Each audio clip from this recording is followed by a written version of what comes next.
Le dossier Vinicius continue d'agiter l'Espagne et le Real Madrid. D'ailleurs, le ton est même monté entre le joueur et son président. Restez branchés, on vous explique tout ça dans un instant. Foot.fr, fournisseur officiel de football. Bonjour à toutes et à tous et bienvenue dans ce nouveau JT Foot Mercato. Après les incidents racistes contre Vinicius, une réunion a eu lieu entre le Brésilien et son président Florentino Pérez pour apaiser la situation. C'est le journal espagnol Defensa Central qui donne les détails de ce tête-à-tête.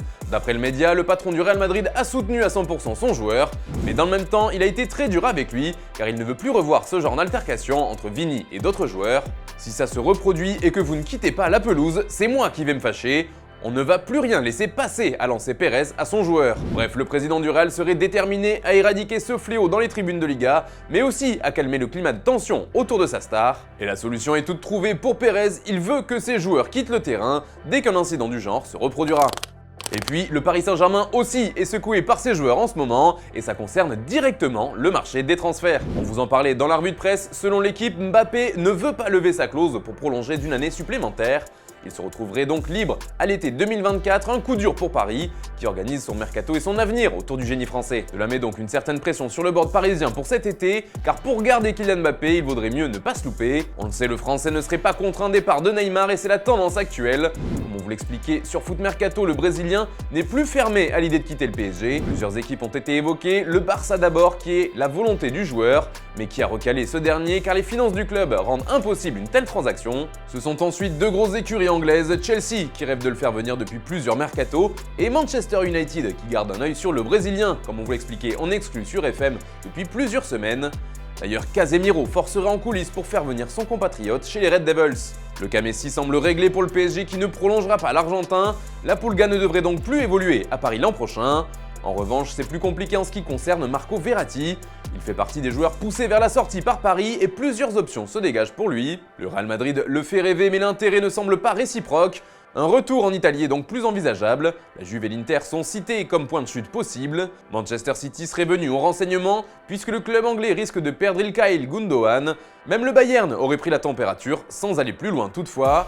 Pour l'instant, l'option favorite de l'Italien, c'est de prolonger à Paris. Pas impossible quand on voit le cas Marquinhos, mais il faudra reconquérir le cœur des supporters et des dirigeants. Toujours au milieu, Renato Sanchez est lui aussi concerné par un départ. Le board du PSG aimerait le voir trouver un point de chute et on parle beaucoup de la Turquie pour lui.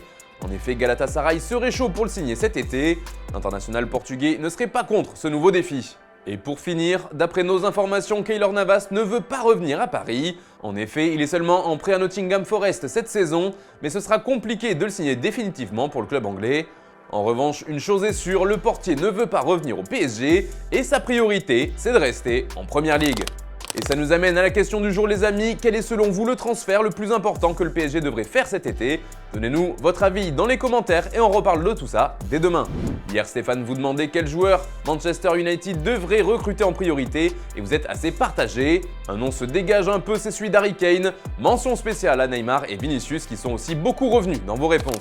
Dans le reste de l'actu, 3 clubs de Ligue 1 sont en pleine bataille pour signer un joueur de Serie A. Il s'agit de l'OM, de l'OL et de l'AS Monaco. En effet, les deux Olympiques et le club de la Principauté auraient une piste en commun pour ce mercato estival, selon le Corriere dello Sport. Il s'agit de Luis Alberto, le milieu de terrain offensif de la Lazio.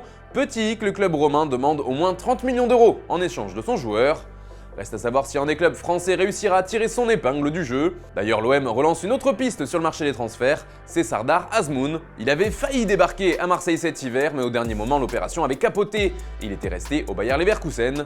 Mais l'OM s'intéresserait toujours à lui et d'après Sport Bild, le club français va revenir à la charge cet été.